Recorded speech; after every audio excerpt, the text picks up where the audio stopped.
The South African National Civic Organisation in KZN says it does not support its current provincial chair, Jacob Zuma's decision to back the newly formed Umkonto Wesizwe political party in the lead-up to next year's elections. This comes after Zuma announced this past weekend that he'll not be campaigning for the ANC in the polls next year. Let's unpack this further with SANCO's KZN Provincial Secretary, Sizwe Cele, who joins us now via our video link. And it's great to have you on the program, Ndosi. Thanks very much indeed for making time once again. Let me start here. Are you not worried about what this will do to the credibility of SANCO? Because we have a situation now where the chairperson and the organization itself are pulling in completely different directions on such a crucial issue. Who do people follow? Good morning, Ayanda, and good morning to you.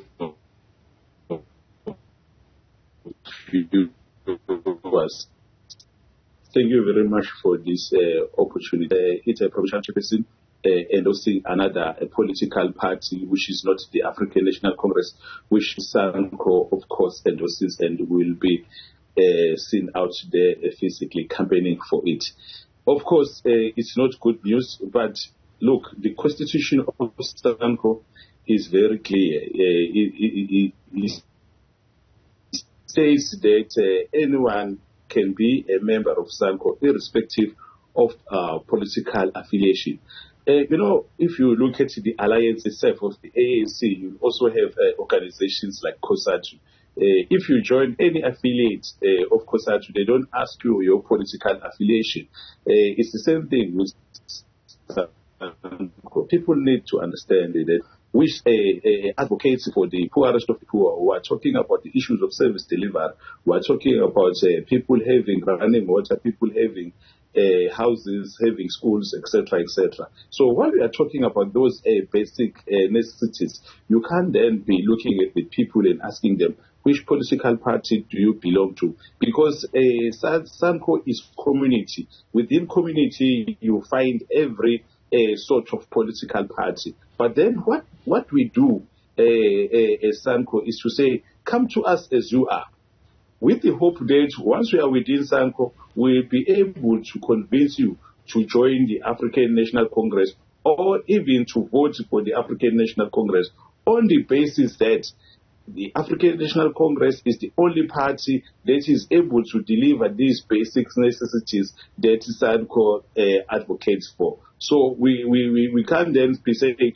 oh, this one is not going to get water, this one is not going to get a decent house because he's not a member of the African National Congress. No, that's not how SANCO operates. That's interesting. So if you were to be asked the question, what is the collective voice of the leadership of SANCO about how to vote next year, what would the response be?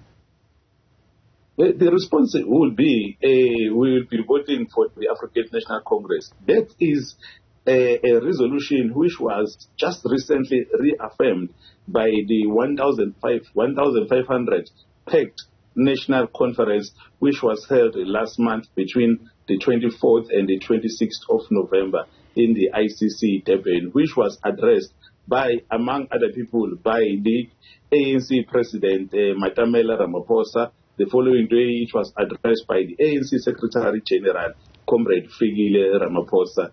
SANCO members, SANCO delegates, unanimously agreed that the decision that we took long time ago to endorse the African National Congress, we still have confidence in it. We reaffirmed it. A resolution being flouted so flagrantly now by your chairperson. It's awkward at best. Yes, you must remember that the document which got the biggest authority within the organization is the Constitution. For as long as the Constitution says any member, irrespective of the political affiliation, can be a member of SANCO, then there's nothing we can do. Because it's not like this thing is now coming to the fore now because it involves President Zuma. We have always been like that. We have always had people joining us, even if they are not ANC. We can go to a ward which is led by the DA. We go there, we recruit members of SANCO. But the ANC likes that because they know the SANCO has got capacity that eventually majority of those or some of those will end up voting for the ANC, because SANCO is explaining to them the importance of supporting the ANC in our majority. I think that is the value add that SANCO brings to the alliance, to say, look, Tina, we are able to go to any place, irrespective of their political affiliation. We talk to anyone. But through the process, through the ANC proving itself in terms of service delivery, we are able to communicate that to those people, to say, look, you see these things we've achieved because we've got school transport now. We've achieved that because of the ANC. SANCO was the proponent which pushed the ANC to have school nutrition. So we've achieved that because of the ANC. Through those achievements, we are able to convert people to support the ANC, whether they were ANC or not. That is the real value add that SANCO puts on the table. Right. I hear you about SANCO essentially being able to attract people with all kinds of political persuasions, but I think you'll also agree that there's something slightly exceptional about this case, which is why you even went to the extent of having the media briefing that you had yesterday. We acknowledge that the former president is not just any person and doesn't occupy an insignificant position within SANCO itself. But let me ask this question. If resolutions can be taken where thousands of delegates, as you put it, can agree on a certain direction that the organization can take, and then in the same breath, the organization can accept a leader or a group of leaders going in another direction, there's going to be questions raised about how effective and meaningful these resolutions actually are. My understanding is that you're currently saying to us that the conference itself can take a particular resolution, and then the leaders can completely discard that resolution and walk in completely different directions and be allowed to do so. So why take the resolution to begin with? No, we must remember this, that we live in a constitutional country. So there is one constitution that binds all of us. That is a constitution of the land, which has got some rights embedded in it. One of them is the freedom of association. Even if we are SANCO, we are not above the constitution of the land. Even the ANC itself is not above the constitution of the land. So, therefore, we can't be taking away that right from Mr. Zuma. So one other thing that we need to appreciate here, which SANCO appreciates very well, is the delicacy of this matter. Of course, President Zuma is not just an ordinary South African. His history with the African National Congress goes back to at least 62 years ago. And part of those 62 years, he spent 48 years of them as a National Executive Committee member of the ANC. And in between 2007 and 2017, for 10 years, he was the president of the African National Congress. So, more than being a member of SANCO, President Zuma is an ANC person. So, even for SANCO, it will be prudent to allow the ANC to act first. Because if there is one constitution that President Zuma has breached, it's the ANC constitution. So, for SANCO, even if within the constitution of SANCO we did not have a clause that allows people to join any other party, but it will be a prudent position for SANCO to take, to wait for the ANC, which is a political party, to act on its leader. So right now, the ANC, you can tell, that is analyzing the situation carefully. They don't want it to take a rash decision, which is a posture which we are comfortable with. But at the end of the day, Zuma is an ANC person. The issues he articulated on the 16th of December are ANC issues, not even at the provincial level. Those are national issues. And the ANC, we believe, has got a responsibility to engage its members to an extent, probably sometimes, to say when people are leaving the ANC must have an exit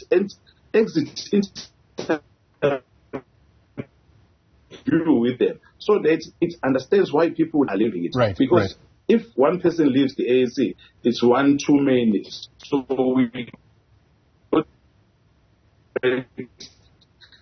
this situation, because politics is a big numbers. So we need to be careful, to not be quick in terms of running from the organization. Instead, what we need to do, because if you look at it, everyone is putting issues, including the veteran Mavuso Msima. He detailed these issues. So we need to get into those issues and stop being defensive as the African National Congress, the leader. Then we don't need leaders. Leaders are there to address issues. I think that is the primary issue that we need to raise. How do we address these issues? Because the ones who are internal, who are inside today, tomorrow will be out if those issues are not being dealt with decisively. Got you. Let me also apologize to our viewers. Our connection to you, Sizwe Cele, is not the greatest, but hopefully it stabilizes as I ask my last question. In the media briefing that you had yesterday, some people might say you really laid into the leadership of the ANC in KwaZulu-Natal. In fact, you accused, I think it's the chairperson, as well as the secretary, of employing bullying tactics within the organization itself, and went as far as asking Luthuli House at a national level to step in the lead-up to next year's polls. I suspect that any members of the ANC's leadership in KwaZulu-Natal who were listening in yesterday would have taken exception to some of those comments. How is this going to affect your ability to campaign side by side with these individuals, given those sentiments that you shared yesterday? Yeah, sometimes people ended up at some point asking if SANCO still has relevance. You know why people ask those type of questions is because SANCO in the past had leaders who kind of came into the alliance to worship the ANC leaders. That's not the responsibility of SANCO. Then once we started to worship the ANC leaders and bend under their bully tactics all the time, then it means we do not need SANCO. We might as well remain with the ANC. SANCO is a watchdog of the community. It's the vanguard of the community. The responsibility of SANCO to be inside the alliance is to hold the ANC leaders to account. We are the community. We put the leaders of ANC into government. When they put up a manifesto, they say they will be servicing the community. We represent the community because as a citizen, a single citizen, you can't go there and speak on your own independently or individual. So we are there as collective leadership to speak on behalf of the community. So Comrade Mdolo and Comrade Mduma, who are the leaders of the African National Congress in this province, they need to account to us as well. So we don't have to massage their egos and make them feel comfortable because they are there, they are leaders, and they need to answer to the issues. So what we are saying to them, it's not a good thing for them to call that media briefing that they held on the 18th of December to go out to castigate Comrade Jacob Zuma and those ones who have left the ANC. So that's not a brilliant move to take.